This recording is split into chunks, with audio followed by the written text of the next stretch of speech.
especially in children, to avoid or to save you the trips to the hospital. Rather, like you've said, starting with the first generation, second generation, third, they give you a stronger one just to ensure that, you know, the infection is dealt with. Is that supposed to be the case? No, it shouldn't be the case, because if say you start with amoxil, the ideal antibiotic for any cold is amoxil, but instead you decide to give Augmentin. You don't know what you're fighting. It could be any infection. It could be pneumonia, maybe if it's a cough which is persistent and has never gone away. Initially you treat for a viral infection, but at some point it goes to a bacterial infection. But if the cough is persistent, you start thinking, could it be something more serious? Could it be pneumonia? Could it be TB? You know, so those are things that have to be looked at. That's why we tell patients often, please go get it checked. As much as we've treated the viral infection, your cough is still persistent, which is a bit worrying. And of course you ask them other symptoms, which then you start, you know, it starts making you think maybe there's something more to this. So you advise them, then please go to see a specialist. So that at least. So in a case that a doctor gives you a very strong antibiotic, can you question? Honestly, I think you can. It's your health. You're allowed to question the doctor. It's your body after all. It's your body after all. If you feel that, at the moment I find a lot of people are getting educated. There's internet out there. There was a time where you could not research things. Now you can go on the internet and it tells you things. So you are informed. So if you feel your doctor is giving you something that you're not too sure of, question it by all means, because it's your right. Yeah? All right, Dr. Shimona, let's talk about, there are different kinds of medication. And you have those that treat short-term illnesses like the colds and coughs and all that. You also have long-term medication. Should this be treated differently? Yes, definitely. Because if it's an acute illness, like for example diarrhea, vomiting, nausea, you know, any just joint pain or something like that, you can take medication to treat that, which will just be for short-term duration. So short duration, maybe 3 to 5 days. But if it's something which is chronic, like diabetes and hypertension, or a patient who's undergoing chemotherapy or anti-TB medication, all those need to undergo reviews at every time. Like for example, if it's TB medication, it's usually a 6-month duration. But you don't just give the patient everything and say, okay, continue taking it. They have to be reviewed. There has to be a continuous rapport with the patient to find out if they're doing well, are they taking the medications well, is there compliance. Also they do the diagnostic tests. So definitely I'd feel for chronic conditions, you have to have a constant review with the doctor. And should one demand, Dr. Fazana, a review from the doctor? Because you'll find with a chronic illness, let's take for instance diabetes, which cannot be cured per se, but can be managed.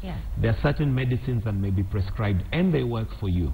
And over a period of time, you almost know the script. You know when you're doing well, when you're not doing well. How often should one be reviewed to ensure that the medicine maybe has not changed? Technology changes, medicine changes, your body also changes, and at some point you may find that you need different kind of medicine. So how frequent should one have the review? I would generally say 6 months if it's stable. If it's a condition that's a new diagnosis, then 3 months, between 2 to 3 months. But if it's something that you've had long term, then every 6 months. In a year, you're just getting checked out twice, which I think would just make sure that everything is okay. Sometimes you find you take medication, and because you're taking it, it's putting pressure on your kidneys. Obviously, everything has a side effect. When you do that, you don't realize that you're putting pressure on your kidneys. So you're taking it, but if you're not being reviewed, no one's checking to see the state of your kidney or your liver.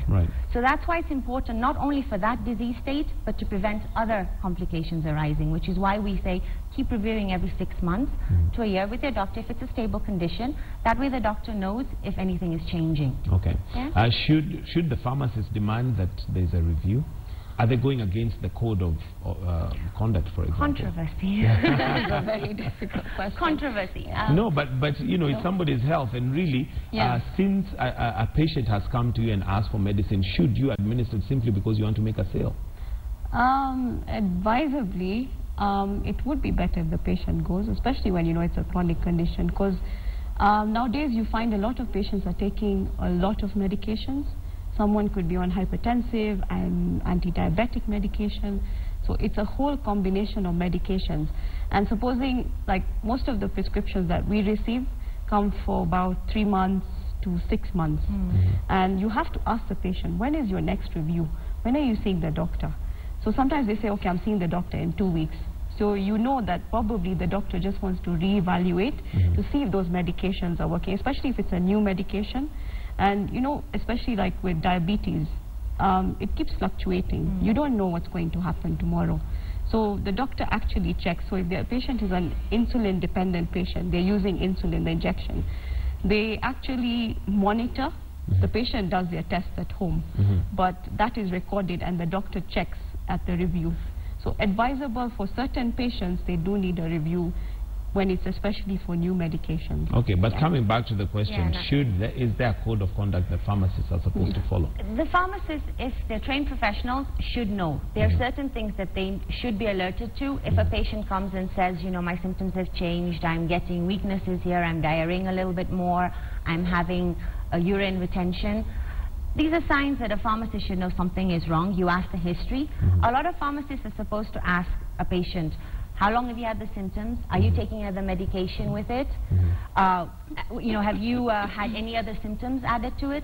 From that, the pharmacist then should be able to make a decision. Is this something I can treat, or is this something that needs further review? Yeah. Unfortunately, some people take it upon themselves to treat that person. Right. Yes. I have a very close friend of mine who was suffering with malaria. Went to the pharmacy, pharmacist gave one malaria course, didn't work. They went to another pharmacy, got another malaria course. In the long term, what happened was he started having his kidney was affected, and he actually had to have his kidney removed because of what happened. It was self-medicating without being treated. So we have problems like that where we have people who are treating without actually confirming the diagnosis. Right. So it's very important to get the diagnosis confirmed and then treat the patient. Okay. Yeah? All right, let's talk about addictive drugs, because there are those drugs that can potentially be addictive. Do the pharmacists have a way of telling that this is genuine? Again, because they will administer the medicine at request as opposed to prescription. Well, as far as addictive drugs are concerned, it depends. Like, for example, she gave you an example of Betapin. It contains codeine.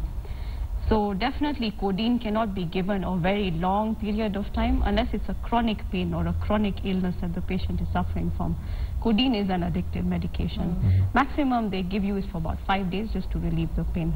Beyond that, you definitely know there's something wrong. Yeah, if a patient keeps coming and saying, oh, please give me Betapin, because it has those effects.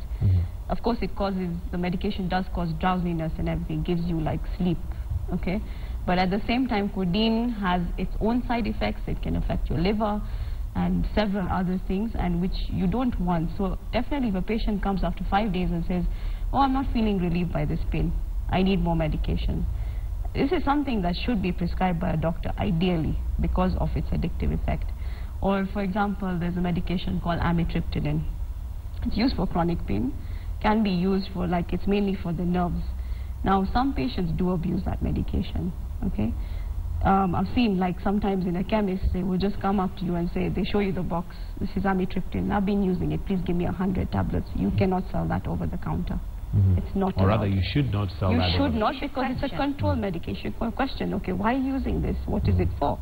Have you had any side effects? Has your doctor prescribed this? Is it for chronic purpose? So if they don't give you, you can tell from a patient's psychology, the way they behave with you, eye contact and things like that, you will know there's something wrong, definitely. Okay, so